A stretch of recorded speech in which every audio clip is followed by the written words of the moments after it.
Hello my dear student. आज हम retirement के चैप्टर को आगे बढ़ाते हुए डिस्कस करेंगे कि आगे के एडजस्टमेंट कौन कौन सी हैं। देखिए, सबसे पहले मैं कुछ नाम लिखूँगा, आपको कि जो हमने किया हो, क्योंकि वो दोनों एडजस्टमेंट आपने लास्ट चैप्टर के अंदर कर चुके हो। सबसे पहले एक एडजस्टमेंट का नाम मैं लिखूँ यहाँ, रीवैल्यूएशन।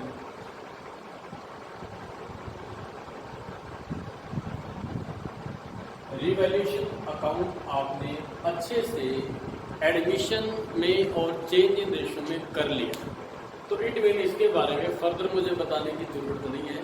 वो एज इट इज वैसा ही है जैसा हमने लास्ट चैप्टर में कर लिया। तो जिस बच्चे ने नहीं किया होगा वो लास्ट वीडियोस देख लेना रिवैल्यूएशन के लिए, वो वहाँ से कवर अप कर लेगा। चलिए, उसके बाद मैं एक और टॉपिक का नाम लिखता हूँ और वो है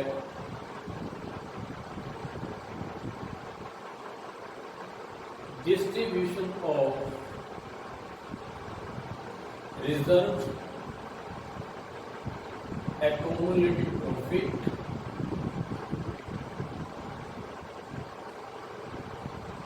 या लॉस। तो ये वर्ड लिखा गया, तो ये भी आपने करा हुआ है और आपको पता है बेटा इसमें क्या करते हैं, एंट्री क्या बनाते हैं, रिजर्व कैपिटल। जो भी रिजर्व था उसको आप डेबिट कर देते थे, रिजर्व अकाउंट डेबिट, और टू करते थे आप ओल्ड पार्टनर्स कैपिटल। नए का रिजर्व में कोई पार्ट होता नहीं है क्योंकि उसकी एंट्री अभी हुई है, तो रिजर्व टू कैपिटल ये एंट्री हो जाती थी। लॉस के लिए क्या करते थे, लॉस से कैपिटल कम हो जाती थी हमारी, तो लॉस भी ओल्ड पार्टनर्स का होता था, old partners capital debit to profit and loss account. ठीक है, ये प्रॉफिट एंड लॉस का कौन सा बैलेंस है, ये प्रॉफिट एंड लॉस का डेबिट बैलेंस। तो आप ये कुछ यहाँ पर किया करें। उसके बाद जो आज का हमारा नया टॉपिक रहेगा और वो क्या है वो समझना है, settlement of retired partners capital account. तो जो आज का हमारा टॉपिक रहेगा वे बड़ा सिंपल है। वैसे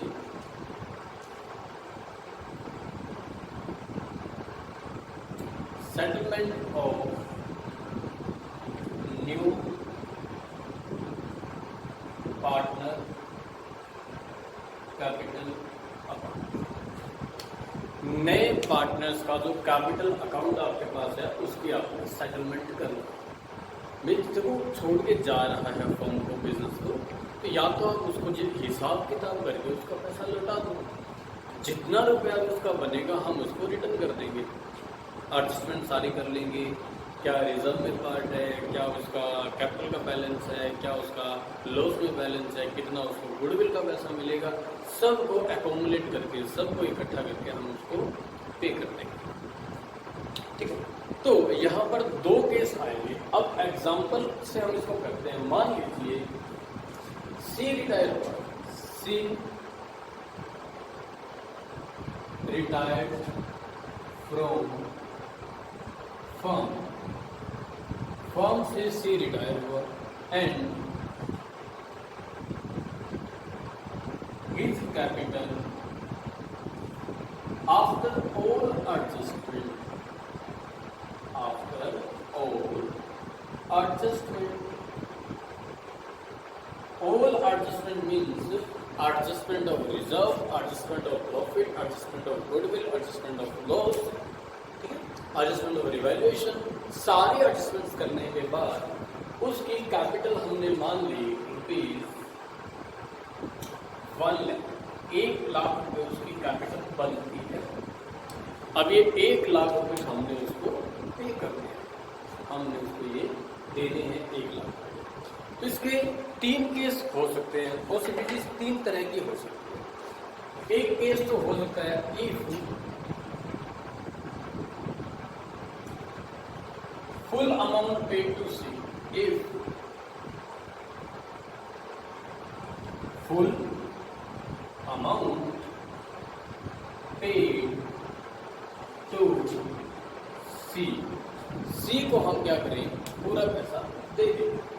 अब पूरा पैसा कितना है, यानी उसका 1 लाख रुपये बनता है। अगर हम उसको 1 लाख रुपये लौटा देंगे, द रिटर्न ऑफ कैपिटल आपने उसकी रिटर्न कर दी। सिंपली एंट्री क्या बनाते थे आप, वही एंट्री अभी बनेगी, जैसे कि सीरीज कैपिटल को डेबिट कर दोगे आप, क्योंकि आप इसको पैसा दे रहे हो। सीरीज कैपिटल अकाउंट और 2 लिखोगे बैंक या कैश, जो भी बैलेंस शीट में होगा आप उसका इस्तेमाल यहाँ पर कर सकते हो। फर्म से कैश जा रहा है तो हम इसको 1 लाख रुपए की पेमेंट कर देंगे, लिख देंगे cash paid to C, cash paid to C after retirement के बाद हमने क्या कर दिया, उसको पेमेंट कर दिया। तो पहले केस में ये एंट्री बनेगी जो नॉर्मली आप करते हो। ठीक है, केस नंबर 2 देखिए, उसमें क्या बन सकती है, क्या पॉसिबिलिटीज हो सकती है।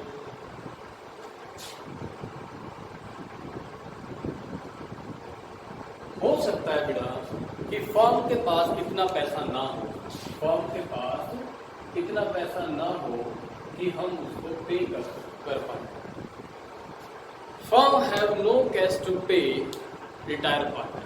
हो सकता है कुछ अभी हालात ऐसे हों कि जिसमें फर्म के पास लैकिंग ऑफ कैश की कमी है। कैश हमारे पास इतना नहीं है कि हम उसको पेमेंट कर सकें, जितना है उतना फर्म के लिए जरूरत हो, तो हम यहाँ पर पेमेंट नहीं कर रहे, तो हम ये कहेंगे if not paid amount not paid to C या capital not paid to C, if amount of capital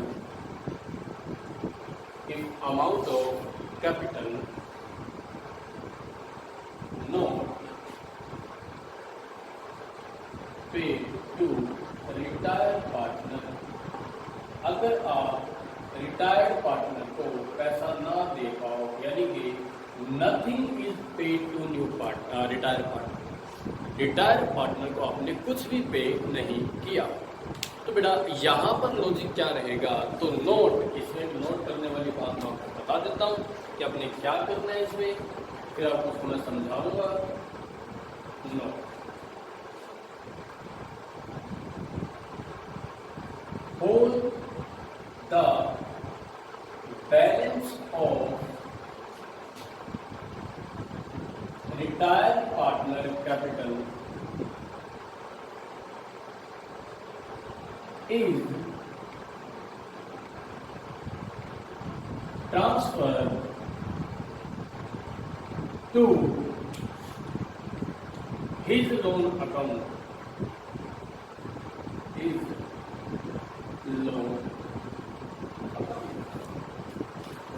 सारा पैसा जो उसका कैपिटल का बनता है आफ्टर ऑल एडजस्टमेंट, वो सारा पैसा ट्रांसफर कर दिया जाएगा उसकी लोन अकाउंट के अंदर। देखिए, जिस दिन फर्म से पार्टनर रिटायर होता है, हमें चाहिए कि हम उसको पूरा पैसा दे दें ताकि वो अपना उस पैसे का यूज करके नया बिजनेस कर सके। लेकिन बाय चांस अगर कभी हमारे पास पैसा ना हो उस दिन तक, तो होता ये है कि हम उसको उसका लोन मान लेते हैं, यानी हमने उसको पैसा दिया नहीं तो ये मान लिया जाएगा हमने रिटायर्ड पार्टनर से equal to his amount of capital उससे लोन हमने ले लिया, जिसके ऊपर हम उसको इंटरेस्ट पे करना शुरू कर देंगे। कब से? जिस दिन से उसका सेटलमेंट हो जाएगा उससे अगले दिन से ही उसको ब्याज मिलना शुरू हो जाएगा उस पैसे का। एक तरह से उसने हमें ये पैसा लोन के रूप में प्रोवाइड कर दिया। तो हमने कैपिटल को बना लिया लोन, तो amount of capital transfer to loan. एक क्वेश्चन आया था हमारा पहले, जेड का 30,000 रुपये का जो लोन था कैपिटल में डालना था, और यहाँ हम कैपिटल को लोन में ट्रांसफर कर रहे हैं। उसकी कैपिटल को लोन मान लिया जाएगा और उसके ऊपर हम टाइम टू टाइम इंटरेस्ट पे करते चले जाएंगे। तो कैपिटल तो यहाँ देखो खत्म होनी ही होनी है, और कैपिटल का बैलेंस आप कहाँ ट्रांसफर करते हो madam? Very simple, loan account में डाल। तो देखिए क्या करेंगे हम यहाँ पर एंट्री, जर्नल एंट्री क्या बनेगी? जर्नल एंट्री बनेगी seize capital account, seize capital account debit, ठीक है, सीज कैपिटल अकाउंट डेबिट, और टू सीज लोन अकाउंट। तो सी का कैपिटल का पैसा हम सी के लोन में डाल देंगे और 1 लाख रुपए नरेशन लिख देना। नरेशन क्या लिखोगे? Amount of capital transfer to loan account, amount of capital transfer to loan account. अब क्या, अब ये लोन बेटा, अब ये लोन आपको शो करना होगा बैलेंस शीट के अंदर। जब तक आप इसकी पेमेंट नहीं कर दोगे ये लोन चला जाएगा बैलेंस शीट के अंदर और लायबिलिटी साइड में, क्योंकि हमने लोन लिया है, लोन तो हमारी लायबिलिटीज है, फर्म ले रही है लोन। तो यहाँ जब तक सी को हम पेमेंट नहीं कर देंगे, सीज लोन हमारी लायबिलिटीज बनकर के देगा 1 लाख रुपए। टाइम टू टाइम हमने इसको इंटरेस्ट भी पे करना पड़ेगा, टाइम टू टाइम हमको इसको इंटरेस्ट भी देना पड़ेगा, ठीक है। ये था हमारा दूसरा केस। जब भी हम ये 1 लाख रुपए लौटाएंगे विद इंटरेस्ट हम इसका रिटर्न करेंगे, रिफंड करेंगे। तीसरा केस, तो थर्ड केस में यहाँ लिख रहा हूँ ताकि एक ही जगह पर हम सारी चीजें समझ सकें। तो मैं बता देता हूँ और केस नंबर 3 लिखना है। केस नंबर 3 क्या हो सकता है? चलो पहले नाम लिखिए। Partly amount,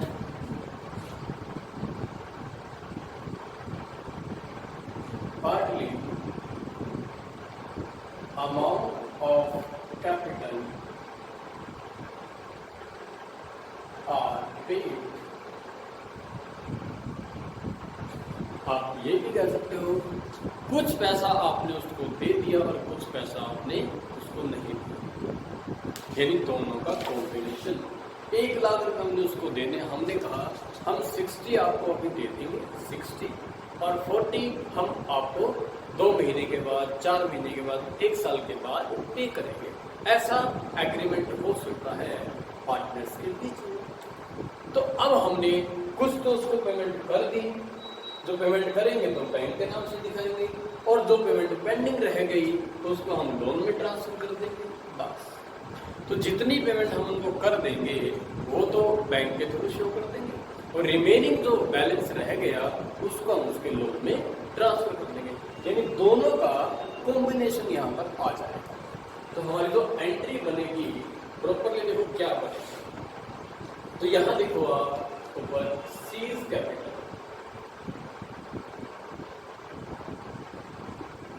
seize capital account debit करना है आपने 1 लाख रुपए से। 2 लिखोगे आप, 2 लिखोगे आप बैंक या कैश, इसके लिए जो आपने पेमेंट कर दी, कितनी मान लिया आपने? 60,000 मान ली। तो यहाँ मैं लिख देता हूँ कि आप 60 पे कर रहे हो, 60 क्या कर रहे हो? पे कर।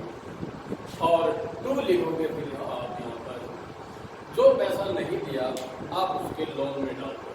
तो 2 सी लोन अकाउंट, वो कितना डालूंगा? 40,000। इसको होता है पार्टली पेमेंट, कुछ पेमेंट आपने कर दी, कुछ पेमेंट रह गई। तो सर इसका मतलब ये हुआ जो 40,000 रुपये का लोन है वो बैलेंस शीट में जाएगा? हाँ बेटा बिल्कुल जाएगा। जो लोन की अमाउंट होती है जब तक हम उसको पे नहीं कर देंगे वो आपका दिखाया जाएगा बैलेंस शीट के अंदर। सर हम जब इसको पे करेंगे तो इंटरेस्ट देना पड़ेगा? बिल्कुल बेटा, आपको इंटरेस्ट देना पड़ेगा जब आप इसकी पेमेंट करोगे। तो लायबिलिटी साइड में दिखा दोगे सीज लोन अकाउंट, 40,000 का अभी लोन पेंडिंग है और जिस दिन भी आप पेमेंट करोगे तो आपने विद इंटरेस्ट उसको पे करना है। सर अगर इंटरेस्ट की रेट ना दे रखी हो क्वेश्चन में, तो बेटा क्वेश्चन में इंटरेस्ट की रेट ना दे रखी हो तो आपको पता है interest on loan will be charge at the rate of 6%। तो हम 6% से इंटरेस्ट इसके ऊपर क्या करेंगे? चार्ज करेंगे। तो ये है हमारा फंडामेंटल। तो सेटलमेंट के 3 केस आ सकते हैं। अगर आपको उसको पूरा पैसा दे दो तो कैपिटल टू बैंक लिख दोगे जो भी पार्टनर होगा। अगर आप उसको 1 रुपया भी नहीं दे पाए तो आप उसको लोन अकाउंट में ट्रांसफर कर दोगे। और अगर आपने कुछ पैसा दे दिया, कुछ नहीं दिया, जो दे दिया बैंक के थ्रू दिखा दो और जो नहीं दिया वो लोन में डाल दो। लोन में गया हुआ पैसा तब तक बैलेंस शीट में रहेगा जब तक कि आप उसकी पेमेंट नहीं कर दोगे। आगे कुछ क्वेश्चंस आएंगे हमारे कि हम लोन की पेमेंट करना भी सीखेंगे बेटा, ठीक है। तो मैं इसमें एक क्वेश्चन जो आपकी बुक में है वो आपको बता देता हूँ। और बस आपने चेंज कुछ नहीं है, लास्ट चैप्टर जैसा है, जो चेंज था मैंने आपको ये करवा दिया। तो अब आप काफ़ी क्वेश्चंस यहाँ पर अटेम्प्ट कर सकते हो।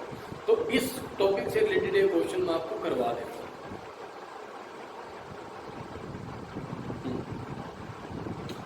चलिए देखिए एक क्वेश्चन मैं आपको यहाँ पर करवाता हूँ। कौन सा क्वेश्चन?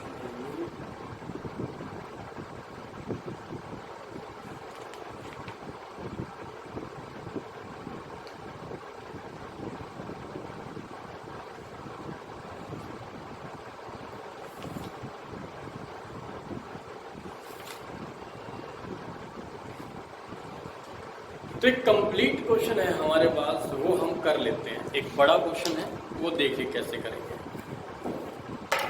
लेट्स गो रफ कर लेते हैं।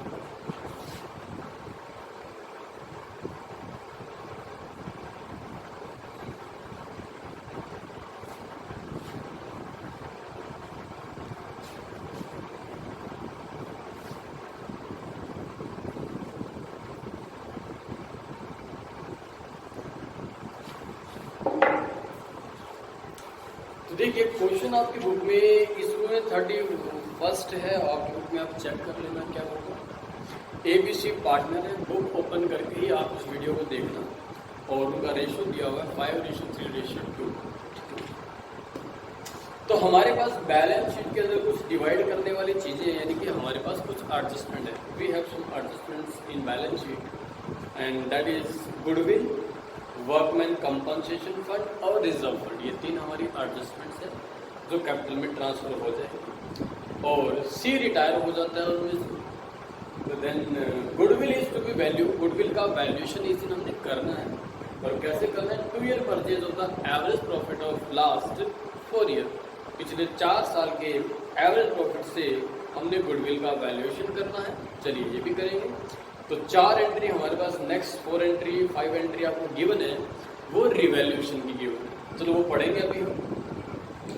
आगे इसने बोला होगा pass the entries, prepare revaluation account, capital account and the balance sheet. हम एंट्रियां तो करेंगे नहीं, वो आपको पता है कैसे करनी है। मैं डायरेक्टली अकाउंट बनवा देता हूँ आपको। न्यू रेशियो यहाँ पर गिवन नहीं है, तो पहला काम आपका न्यू रेशियो निकालने का होगा। फिर आपने क्या करना होगा? देखना होगा कि उसमें गेनिंग रेशियो क्या आएगा, ताकि हम जाने वाले पार्टनर्स को गेनिंग रेशियो में गुडविल दे सकें।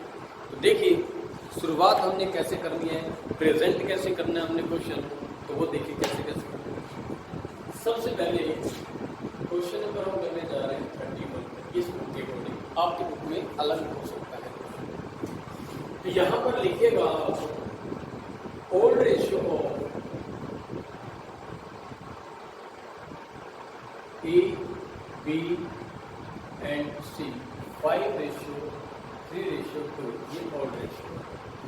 यहाँ पर C जो है वो रिटायर हो जाता है और C का शेयर है यहाँ पर 2/10। 2/10 की इक्विवेलेंट इसको गुडविल की अमाउंट मिलेगी। चलिए अब न्यू रेशियो, और कोई केस इसने दिया नहीं हुआ तो न्यू रेशियो निकालने का फंडा हमारा क्या रहेगा, ये माना जाता है जब क्वेश्चन में कोई एडिशनल इन्फॉर्मेशन ना हो तो जो उनका ओल्ड रेशियो है वही न्यू रेशियो माना जाएगा। तो ए और बी का ओल्ड रेशियो कितना है, 5:3। तो न्यू रेशियो भी ए एंड बी का यही माना जाएगा, 5:3।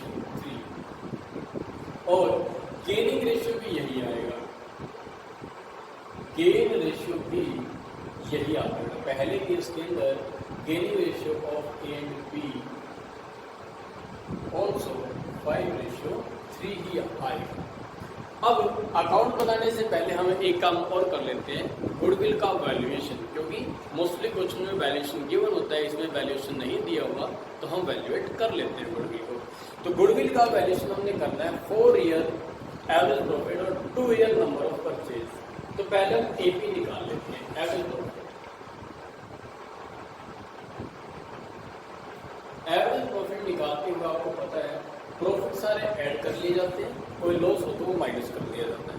तो यहाँ पर आपको गिवन है एक लॉस और बाकी सारे प्रॉफिट। तो पिछले 4 साल का आपने प्रॉफिट लेना है, इसमें फर्स्ट ईयर का आपको प्रॉफिट गिवन है 14,400 प्लस। फिर आपके पास 2009 का आपका प्रॉफिट है 20,000। फिर आपके पास एक लॉस है, लॉस को माइनस कर दिया जाएगा।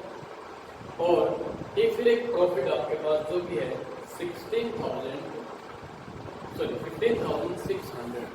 तो देखिएगा यहाँ पर हमारे पास जो एवरेज प्रॉफिट आएगा वो कितना है, इन सबको आपने ऐड करना है, लॉस माइनस कर लेना, उसको 4 से डिवाइड करना। तो ये ऐड करेंगे 34 प्लस में 15, 49, 50 में से 10 माइनस कर दो आप, 40,000 डिवाइड 1 में करेंगे 4, तो एवरेज प्रॉफिट आ जाएगा 10,000। वैल्यू ऑफ गुडविल जो आप यहाँ पर निकालोगे, वैल्यू ऑफ गुडविल, ये फॉर्म की गुडविल आएगी 10,000 में number of year of purchase, जो कि 2 ईयर्स है, दूसरे मल्टीप्लाई कराओगे तो 20,000 यहाँ पर गुडविल का वैल्यूएशन हमारा आ जाएगा। तो इसमें अब आपने सी का शेयर निकाल दिया, सी शेयर इन गुडविल।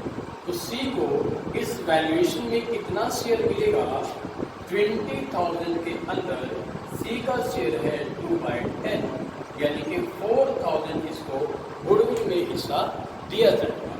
और कौन देगा इसको ये हिस्सा, जो पार्टनर क्या कर रहे होंगे, गेन कर रहे होंगे। और गेन हमें पता है कौन कर रहा है, ए और बी दोनों कर रहे हैं। और गेनिंग रेशियो का क्या है 5:3। तो इस रेशियो में वो गुडविल उनको मिल जाएगी। चलिए अब हम क्या करते हैं, 2 अकाउंट एक साथ बना लेते हैं, कैपिटल अकाउंट और रिवैल्यूएशन अकाउंट। अब हमारा अकाउंट थोड़ा छोटा सा रहेगा, तो ये हम रिवैल्यूएशन अकाउंट बना लेते हैं।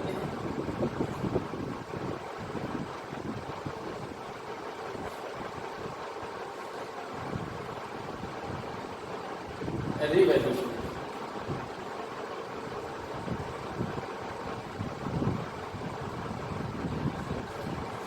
और एक हम बना लेते हैं कैपिटल अकाउंट। तो यहाँ हम कैपिटल अकाउंट क्रिएट कर लेते हैं सभी पार्टनर्स।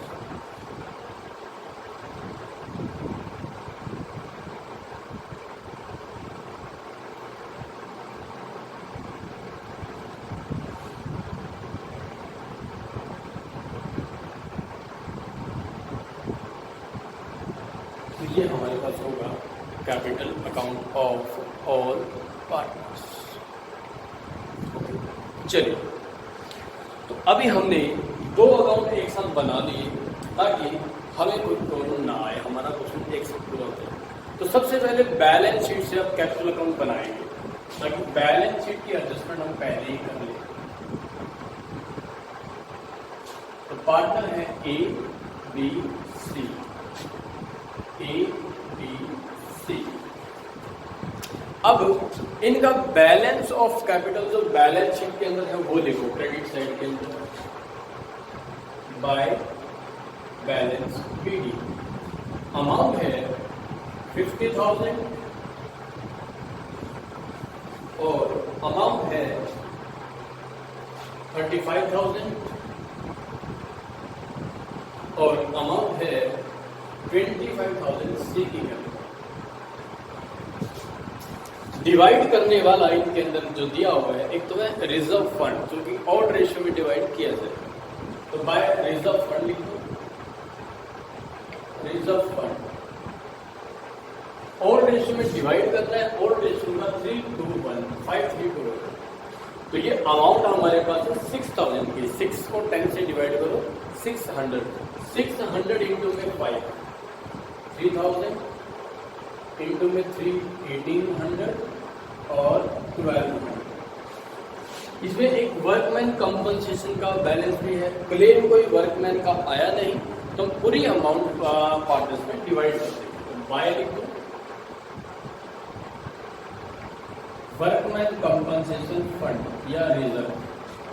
तो 2,000 रुपए है ये। 2,000 को 10 से डिवाइड करो 200 इंटू में 5 1000 इसके लिए बनेगी, 600 इसके लिए बनेगी, 400 इसके लिए बनेगी। इसके बाद एसेट साइड के अंदर एक गुडविल पड़ी है। Goodwill appear in the balance sheet. आपको पता है डेबिट साइड के अंदर जाते हैं टू गुडविल। तो गुडविल अपीयर इन द 6,000 की इसकी अमाउंट है। 6,000 को फिर से आप 10 से डिवाइड करोगे 600 इंटू में 5 3,000 1800 1200। ठीक है। और बैलेंस शीट में कुछ भी नहीं है। अब एडजस्टमेंट होने में सिर्फ थोड़ी सी चीज हमें रहेगी। एक एडजस्टमेंट दो गुडविल की, चलो वो कर देते हैं। गुडविल किसको मिली है? जाने वाले पार्टनर्स को। G2S।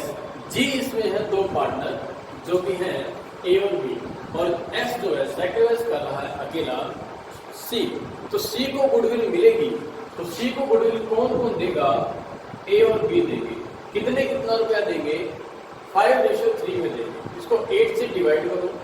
8 से डिवाइड करो तो आएगा 500 इंटू में 5 2500 को देगा A और 1500 रुपीज देगा B। अब अपनी एंट्री याद करो आप इसमें। G2S ये दोनों G है A और B।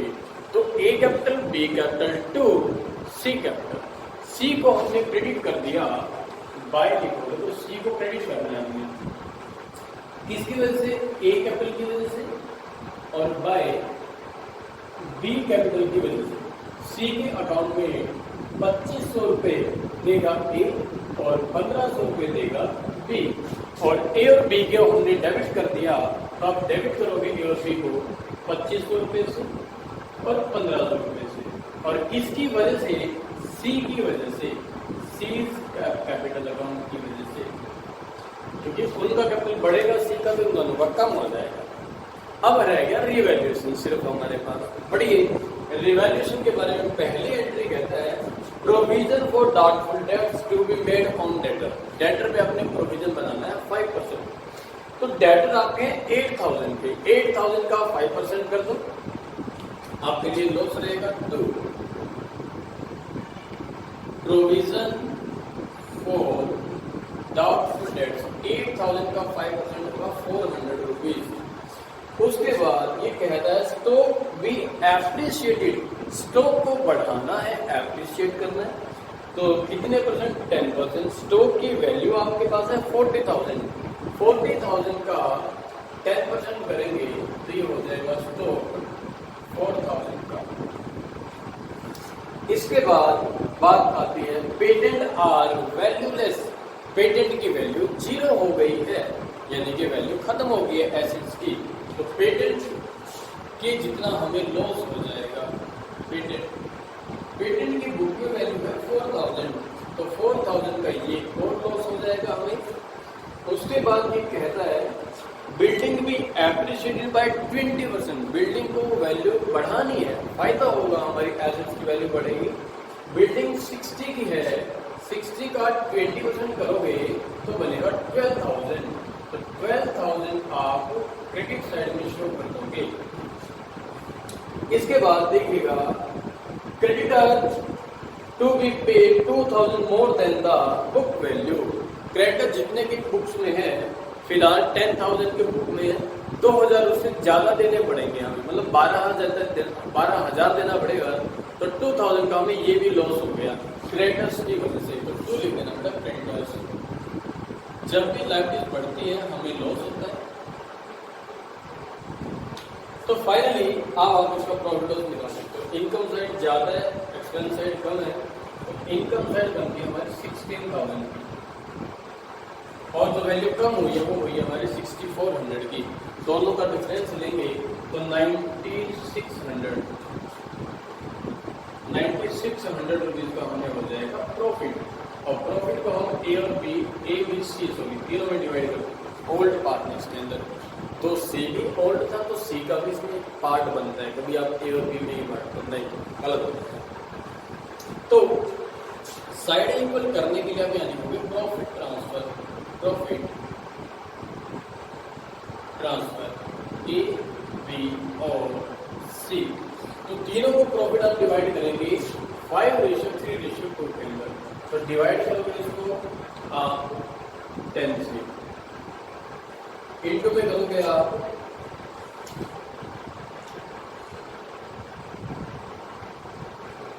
इंटू में करोगे 5 तो ये बनेगा 4,800, और इंटू में करोगे आप 3 तो ये बनेगा 2,880, और इंटू में करोगे आप 2 तो ये बनेगा आपके लिए 1,920। टोटल एग्रीगेट अमाउंट बन जाएगी 96। साइड आप इक्वल करके दिखा दोगे। रिवैल्यूएशन का क्योंकि प्रॉफिट है, प्रॉफिट को हम क्रेडिट साइड लिख देंगे बाय रिवैल्यूएशन का पार्ट। तो आपको कहीं भी नहीं लगा होगा अभी तक कि आप भी रिटायरमेंट और केस कर रहे हो, एक को छोड़ के एडजस्टमेंट ऑफ गुडविल जो आपने सैक्रिफाइस गेन में क्या करी है, एडजस्ट करिए। तो फाइनली रिवैल्यूएशन का लॉस 48 रुपये प्रॉफिट किसको मिला, सॉरी प्रॉफिट 2880 रुपये इसको मिला, और 1920 रुपये इसको। ये हमारा रिवैल्यूएशन का इनको मिला है प्रॉफिट मिला। अब आप क्या करोगे, अब देखिए सी को पेमेंट करने के बारे में कौन सा केस आया। तो बुक में ना सी को पेमेंट के बारे में कुछ मेंशन नहीं है, पेमेंट दी है या नहीं दी है। तो अब आप फिर अकाउंट की एक अजम्पशन लेनी पड़ेगी हमको कि ऐसी सिचुएशन में जहां मिसिंग हो हमारी कोई इंफॉर्मेशन, तो हमें इस टाइम पर क्या करना है। तो यहाँ पर अजम्पशन हमारी ये माना जाएगा कि हमने सी को कुछ भी पे नहीं किया, तो balance of C's account will be transfer to his loan account. उसके लोन अकाउंट में सारा बैलेंस सी का ट्रांसफर कर दिया जाएगा। दोनों का बैलेंस निकालेंगे ए और बी का, और सी का बैलेंस उसके लोन अकाउंट में ट्रांसफर कर दिया जाएगा। तो जब टोटल करेंगे, पहले को टोटल कर लीजिएगा आप तीनों का। क्रेडिट साइड में जो टोटल बनेगा तीनों का, और वो बन रहा है, इसके लिए बनेगा 58,800। ये बनेगा हमारे पास 40,280, और ये बनेगा सी का बैलेंस 32,520। तो पहले सी का हिसाब करो। सी के हमारे पास 32,520 रुपए हैं। तो हमने इसको पेमेंट जो है, पेमेंट अच्छा इसमें से सॉरी इसे लेना है हमने 1,200 रुपए जो डेबिट साइड के अंदर है, वो माइनस कर देगा हमारा। जैसे ही आप इसमें से ये माइनस करोगे तो इसका बैलेंस आ जाएगा 31,320। ये आपने उसको देना है। और पे क्या कर रहे हो आप, पे आप 0 कर रहे हो। तो जब पे नहीं करोगे तो सारा बैलेंस आपको ट्रांसफर करना पड़ेगा उसके लोन अकाउंट के अंदर। तो सी का सारा बैलेंस आप उसके लोन अकाउंट में ट्रांसफर कर दो। तो सबसे पहले आप सी का हिसाब कर दोगे और लिखोगे सीज लोन अकाउंट। तो सी के लोन में जब बैलेंस शीट ट्रांसफर करोगे 31,320 रुपए का, तो वो बिल्कुल सामने 31,320 यहाँ ट्रांसफर कर दो। और दोनों का बाकी बैलेंस सीडी निकाल दोगे, टू बैलेंस सीडी ए और बी का। तो माइनस करेंगे तो बैलेंस सीडी बनेगा, इसमें से 5500 रुपये माइनस कर दो 55, तो बनेगा ये 53,300 और ये बनेगा 36,980। बैलेंस शीट के अंदर आपने जो चेंज करने हैं रिवैल्यूएशन वाले करने हैं सारे के सारे, और सी का लोन अकाउंट दिखाना है कैपिटल की बजाय, और इन दोनों की कैपिटल आपने दिखानी है। कैश में कोई फर्क पड़ेगा नहीं क्योंकि ना तो कैश आया ना कैश गया। रिजर्व्स आपने बांट दिए वो हट जाएंगे। गुडविल बैलेंस शीट वाले आपने डिस्ट्रीब्यूट कर दी वो भी नई बैलेंस शीट में नहीं आएगी। तो इस तरीके से ये आपका बन जाता है नेक्स्ट टॉपिक। इसके काफ़ी सारे क्वेश्चंस आप जितने बनते हैं कर लेना, मैं आपके साथ इसका नेक्स्ट टॉपिक ही डिस्कस करूँगा। Okay, thank you.